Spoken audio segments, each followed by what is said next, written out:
Greetings, and welcome back to another video. Now, today I'm going to start a series of me reacting to epic rap battles of history, one of the greatest channels on YouTube. Now, I did want to react to them for my New Year's special, but that was an entire season, and admittedly it was a great season, but I didn't really do much, and I kind of doubt that any of you actually watched it, given that it was over almost 2 hours long.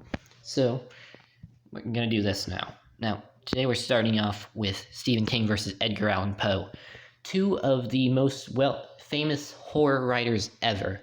Edgar Allan Poe is a lot older work, but Stephen King is more recent.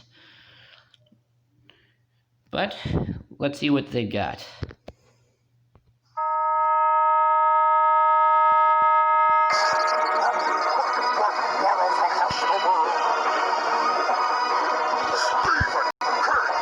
Okay, let's look at the outfits first. That is a pretty good Stephen King outfit. But gotta say, the guy doesn't look much like Stephen King other than the outfit.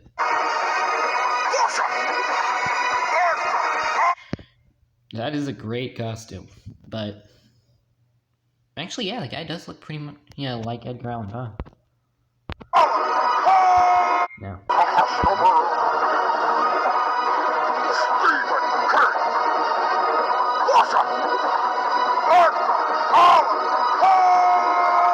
Once upon a midnight dreary, as I spit this weak and weary, I will choke this joker with a trochee till his cheeks are teary. But y'all don't hear me, all should fear me. I'll forever be better, you'll never be near me. Your books are as eerie as Beverly Cleary.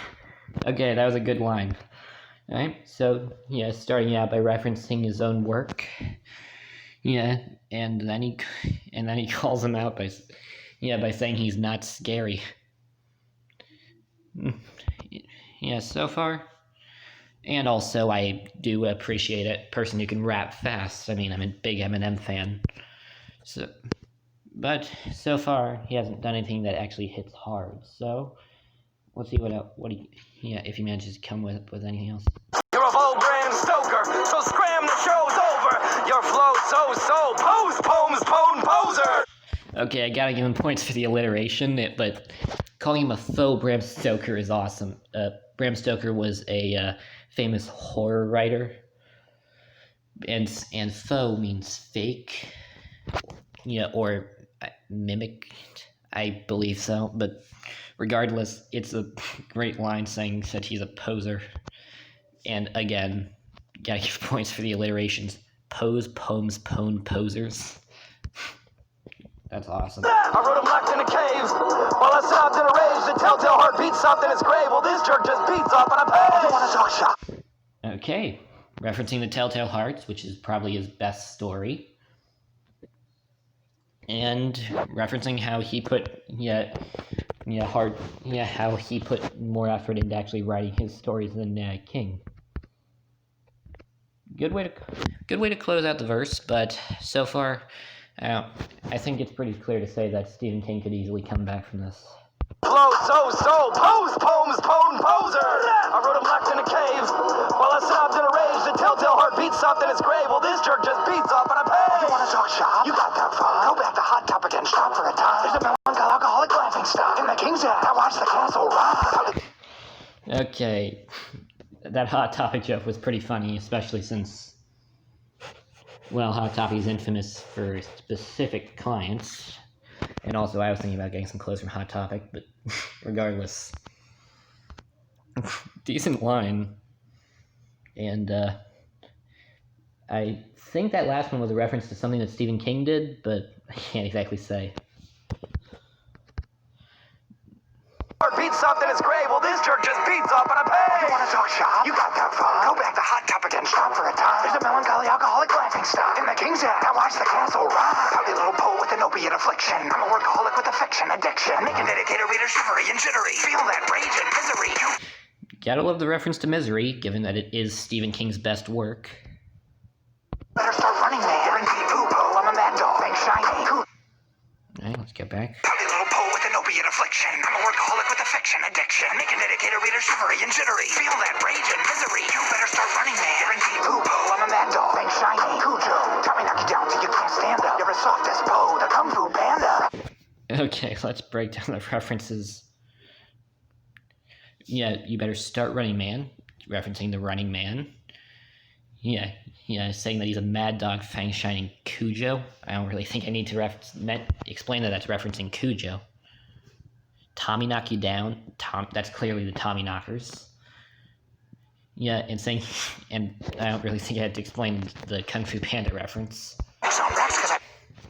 So far, so jittery. Feel that rage and misery. You better start running, man. Guaranteed poo-poo. I'm a mad dog. Bang shiny. Cujo. Tommy knock you down till you can't stand up. You're as soft as Poe, the Kung Fu Panda. Racks on racks cause I pin fat stacks of frightening writing. Have you seen the pie? I can even take a break from my routine style. Crank at a Shawshank or a Green Mile.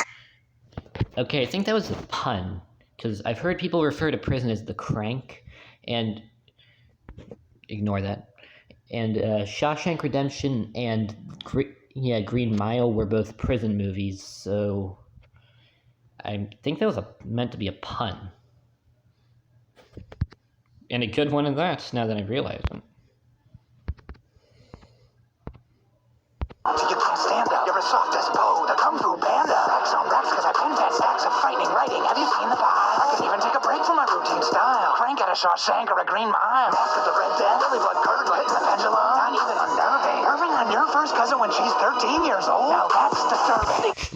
Okay, making fun of the guy's writing and then making fun of him in general. That's actually a pretty good way to close it out, but I gotta say that, yes, nowadays Edgar Allan Poe's horror doesn't really stack up, but neither does Stephen King. I mean, his work isn't exactly all that scary. I mean, the scariest thing about, about The Shining is Jack Nicholson being awesome, and he hated that movie. The scariest part about it was, well, not really sure if it could be considered scary without Tim Curry. And, of course, the scariest part about The Stand was the runtime. So, let's for my routine style. Crank at a Shawshank or a Green Mile. Mask of the Red Death, Lily Blood curdle, hitting the pendulum. Not even unnerving. Irving on your first cousin when she's 13 years old. Now that's disturbing. Even you pretend to do it, I've been really living through a misery and poverty and family woes. I see through you like pantyhose. Do a Chappelle, a Simpson cameo. Okay, that was great and pretty fast. Let's see if I can break this down line for line. On your first cousin when she's 13 years old. Now that's disturbing. Even you pretend to do it, I've been really living through a misery and poverty and family woes. Okay, Steven, you pretend to do it. I've been really living through it with misery and poverty and family woes.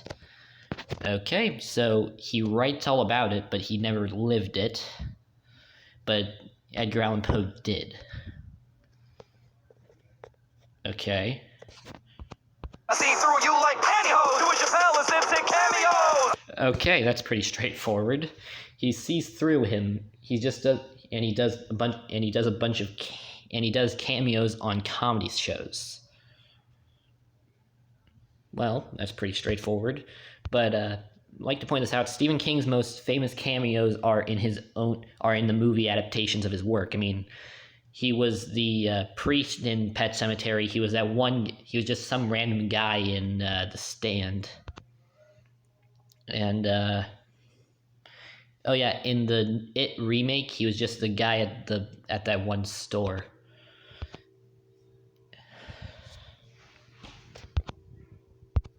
Even if you're gripping on a weapon, then you better get a step in if you're messing with the whore lord. In a minute, maybe I'ma hit him, cut him into itty bitty bits, and I'ma stick him in the floorboard. All right, that was good. Basically saying, he doesn't stand a chance against him. Then calling himself the Horror Lord, basically meaning that he's the best when it comes to horror, and then referencing his greatest work by threatening him while referencing the Telltale Heart. Nice. Now, let's see if King manages to come back from that. Through you like pantyhose. Do a Chappelle, a Simpson cameo. Even if you're gripping on a weapon, then you better get a step in if you're messing with the whore lord. In a minute,